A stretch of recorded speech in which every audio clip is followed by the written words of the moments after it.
lagi dengan Susan Jet. Sudah lama ya kita nggak ke kebun mini yang di atas rooftop ya. Hari ini kita mau merawat tanaman di kebun mini ya. Kita lihat dulu ya yang paling deket. Ini ada pohon Sri Rezeki ya, atau Wan Yencang ya.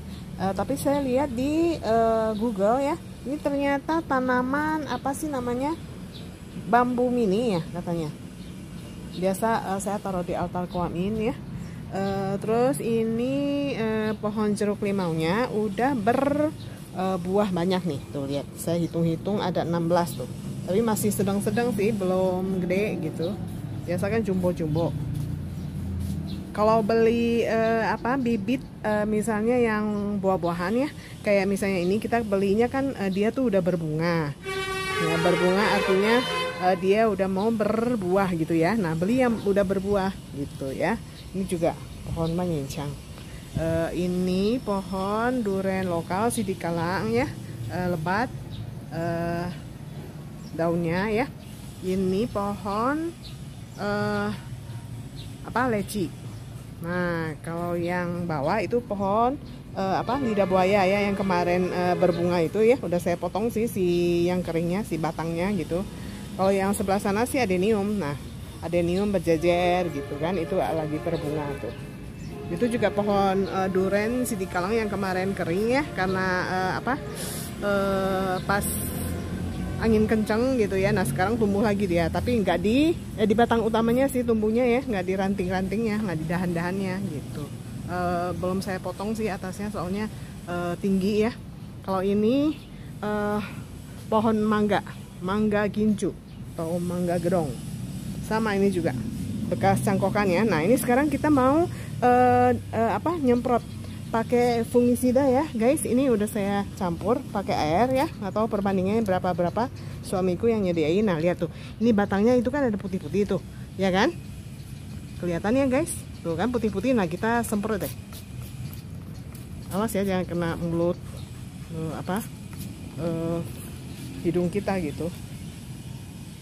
Kalau misalnya ada daun-daun yang udah kecoklatan gitu ya, ada bekas-bekas nih tuh, lihat tuh, ada bekas putih-putih juga, kutu kebul atau kutu yang putih itu tuh, lihat tuh di bawah daunnya kan ada ya putih-putih kayak gini ya, suka terbang-terbang dia, suka kena ke kita, nanti dia gatal-gatal. Ini kita buangin gitu ya.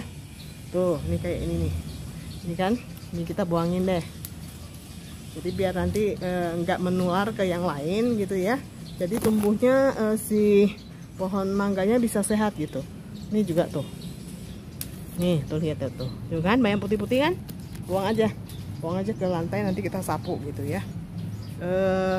Ini juga pohon mangga gincu, ini juga sama. Jadi dari satu pohon ya, dia tuh dapat berapa ya, 1 2 3 4 guys, bekas cangkokannya gitu. Nah, ini juga yang kemarin pohon leci yang kering ya, udah saya potong tuh yang kering atasnya, di pruning ya ceritanya, udah tumbuh lagi dia ya. Ini juga adenium. Ini juga yang menjulang tinggi tuh pohon leci juga. Tuh anehnya dia tuh nggak rimbun ya, dari bawah sampai ke atas gitu. Soalnya kan media tanamnya cuma di pot gitu ya. Kalau misalnya di tanah gitu ya, di lahan itu kayaknya sih bakal rimbun, bakal gede gitu ya. Kalau itu geranium itu juga jangan sampai kena ke tangan loh guys.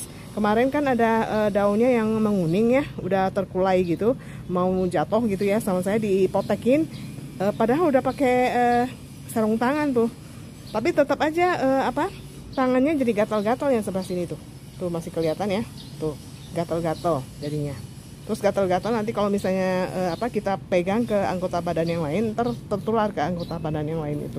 Terus yang ini daun pandan gitu ya, biasa saya pakai buat bikin kue, buat bikin kolak, bubur kacang hijau. Terus itu daun katuk, sama itu ya, biasa dimasak pakai telur gitu. Tuh udah udah hijau-hijau lebar-lebar ya, udah saatnya dipetik dan dimasak gitu. Jangan terlalu tua, kalau terlalu tua dia liat gitu.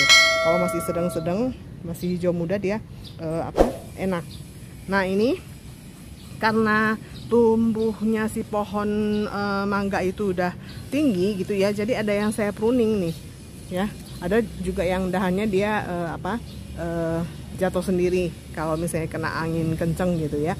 Kalau ini pohon mangga berhasil ya, cuma ada satu dicoba sih. Ini juga pohon leci, ini pohon mangga, bukan mangga, ini duren musangking nih. Karena cuaca suka panas terik ya, jadi dia yang bagian sini tuh yang lebih kena sinar matahari kan, seperti sini tuh dia pelontos tuh, ranting-rantingnya jadi pelontos, nggak ada yang tumbuh daun. Yang sebelah sana yang nggak begitu kena sinar matahari, jadi ada daun-daunnya. Nah ini bibit-bibit kurma ya, kurma sugary ya, udah tinggi sih tuh. Tapi pot-potnya juga udah rusak sih, belum dibenerin lagi sama suamiku gitu. Kalau ini sih memang gede ya, nggak bisa saya yang benerin, harus suamiku gitu. Soalnya dia kan tajamnya, cucuk-cucuknya nih, si pelepahnya gitu. Berat lagi kan. Jadi harus nambah tanah, ya kan? Nambah pot yang lebih gede gitu kan. Dikasih pupuk lagi biar tumbuhnya lebih hijau, lebih rimbun gitu ya. Rajin saya buang sih pelepah-pelepah luarnya yang coklat-coklat yang udah menguning kena matahari gitu. Ya. Itu kutu kebul kenapa banyak ya sekarang? Karena mungkin sering turun hujan, guys. Mungkin lembab ya. Mungkin ya gitu ya. Nah, terus apa ya? Ya gitu sih. Udah saya rutin kasihin pupuk buat tumbuh buah, tapi belum berbuah sih ya, padahal udah 4 tahun ya ini tuh, seharusnya udah berbuah. Dari biji sih katanya, dari biji emang lebih lama katanya juga. Yang kalau misalnya duren ini sidingkalang sama yang sebelah sono, walaupun ini udah pakai kaki ketiga, tetap aja kalau dari biji dia tuh bisa 10 tahun gitu baru berbuah gitu. Ini masih tanaman iseng-iseng aja gitu. Coba-coba kita bisa nggak sih numbuhin bibit dari biji gitu ya, terus bisa tumbuh nggak gitu loh. Cuma eksperimen aja, eksperimen gimana bikin bibit. Ini juga dari biji kan, kurma gitu, itu juga bisa tuh. Tapi karena sekali lagi ya di pot ya gitu ya, jadi dia tuh tumbuhnya nggak begitu besar gitu. Kemarin sih udah ada yang dikasih 2 ya ke ke temannya suami gitu ya. Dia tanam di tanah gitu ya, di lahan gitu, di halaman belakang rumahnya kayaknya sih ya. Nggak tahu sih jadinya gimana, udah agak lebih gede atau gimana, nggak tahu juga gitu. Ya udah, kita lanjut ya. Kita nyemprot dulu tanamannya, potekin dulu daun-daunnya yang rusak gitu ya. Oke, sekian dulu. Sampai ketemu lagi di video selanjutnya. Bye.